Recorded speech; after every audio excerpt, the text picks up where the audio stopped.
Hey guys, so I've got chrome core 105mm Kegel rubber wheels from Esgate Supply Shop.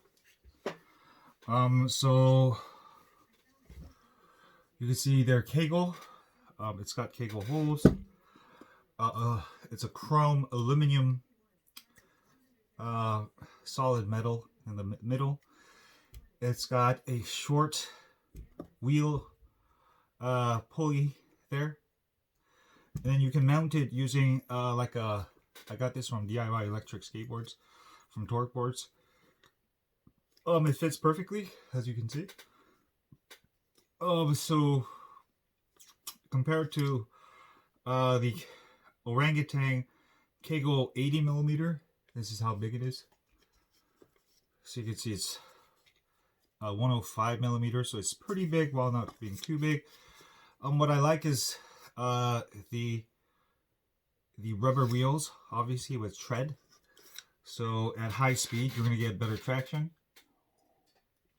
And also, it's airless tires. Sort of a honeycomb design.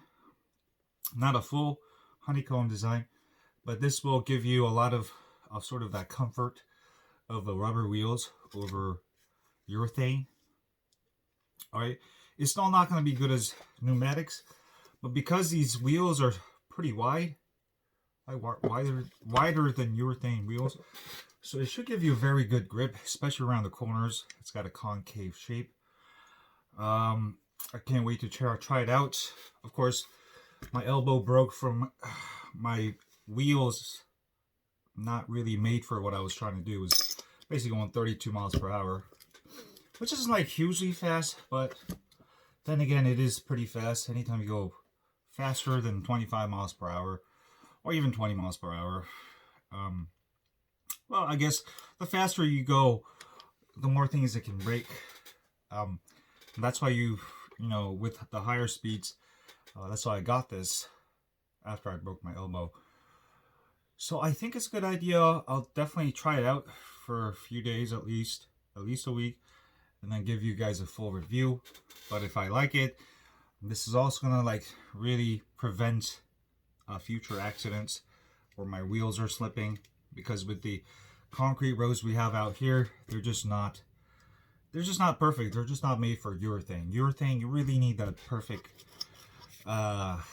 pavement, unless you're like already a professional longboard downhiller, which most of us are not gods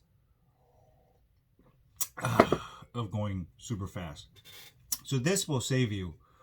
Gonna give you a real comfy ride, and could be very, very grippy because of due to the white. So I'm gonna test this out, and also eventually, obviously, ride it all off, and then maybe I could use these as drift wheels.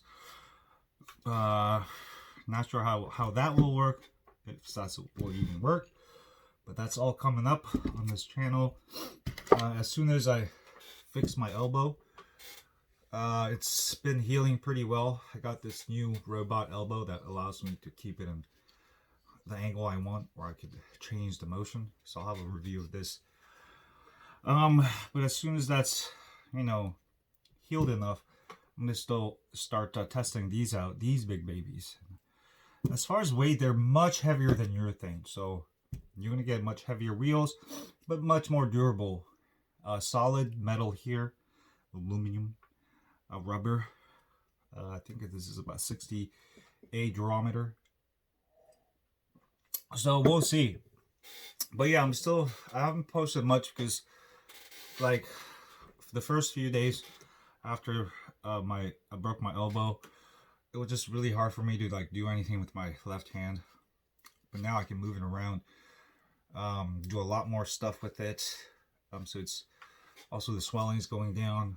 And I've pinched my bones here, so the bones will fuse there, hopefully. So hopefully without a surgery, I'll get a full function back. So yeah, it's just a hard lesson when you're going so fast. I mean, you're gonna break bones if you're not using the right equipment, and this made me think twice about elbow. I might get like steel enforced elbow braces, padding, stuff like that. But I'm doing well, so just wait till I fully recover so I can start working on new builds. I already got a new skateboard build that I'm working on. It's top secret. Only like 3 people in the world know this. But I'll have that out soon. I just need my elbows to recover so I can build that. And once that's out, you'll see my new invention. Your jaws will drop. Your faces will melt. So stay tuned for that. Thanks for staying tuned. Elbow still recovering. I'll have an update video on this. Have a great day, guys.